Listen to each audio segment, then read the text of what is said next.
Hello, welcome to yet another edition of Visual Radio for the Newsfirst team. I'm Jed Abdin. And for the Newsfirst team, I'm Hashni Patrana. Let's take a look at your headlines first.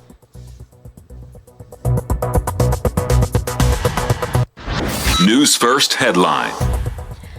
Taking a look at your headlines, Sri Lanka failed to meet 33% of IMF commitments due by end of February. Indian envoy advocates deep energy connectivity with Sri Lanka. Heat advisory issued by Sri Lanka's Met Department. In your internationals, why is Trump now defending TikTok in the US after trying to ban it? And in your sports, it's cricket. The first ODI between Sri Lanka and Bangladesh kicks off in Chattogram. And now bringing you your news in detail. An update from the IMF now. We do know that Sri Lanka's economy is going through a certain restructuring, and now according to a survey by Verity Research, claims that Sri Lanka failed to meet 33% of IMF commitments due by end of February.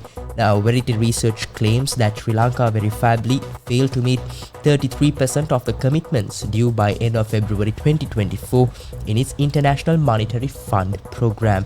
Now, it said that many of these commitments that are classified as not met on IMF tracker were designed to improve governance. Now, these include commitments related to publishing information and those that require passage of governance improving legislation.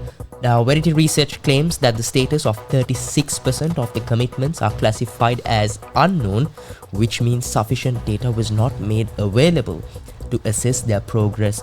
Now, by the end of February, 31% of the commitments were verifiably met. And Joad, we have more local news coming from the Indian High Commissioner.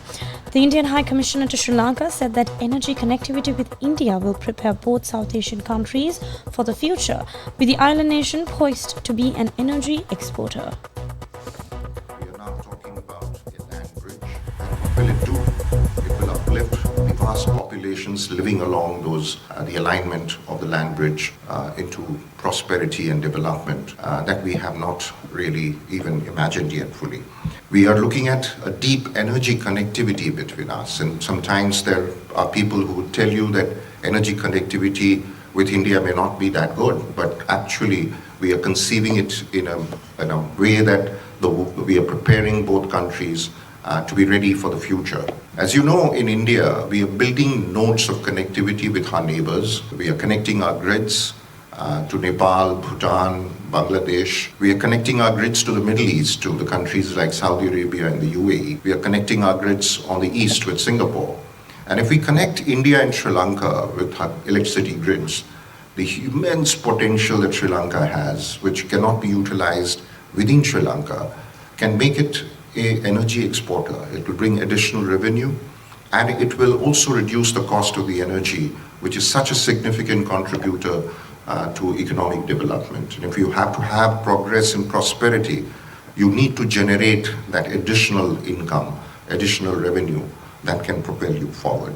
And then, of course, we are doing other forms of energy connectivity as well. We are investing in this country to make energy cheaper. We are trying to bring connectivity by air, through sea, and we are also connecting people to people. As you know, India contributes the largest amount of tourists into this country.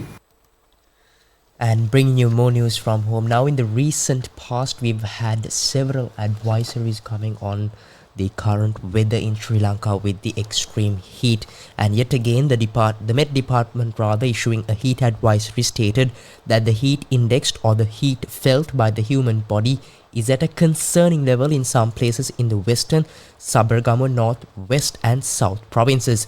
Now, owing to this, the department also requests the general public in work areas to consume sufficient amounts of water and rest as much as possible in shaded areas. Now, elderly individuals and those with pre-existing medical conditions are urged to exercise extra caution during this time and limit strenuous activities.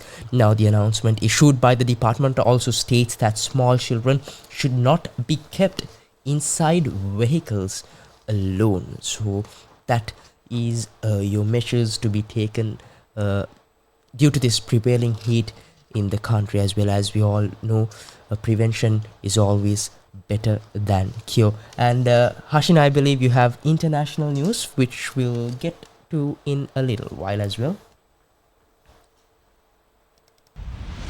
International news.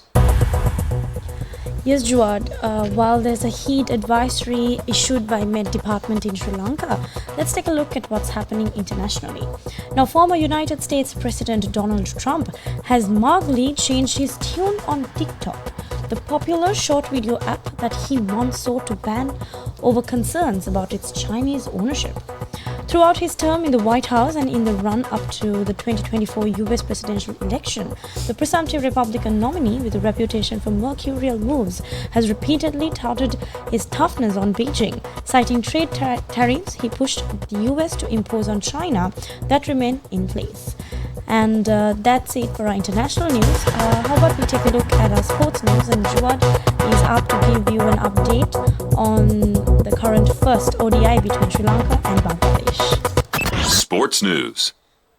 Sasha now bringing you the latest sports update we've got for you now. The first ODI between Sri Lanka and Bangladesh is currently underway and Sri Lanka winning the toss and batting first were bowled out for 255 runs. Now, Janak Liyanage was the top scorer for the visitors with 67 runs, while skipper Kusal Mendes scored 59 runs. Now, Bangladesh have been set a target of 256 runs, and Bangladesh have successfully chased that target, scoring 257 runs for the loss of 4 wickets at the end of 44.4 overs.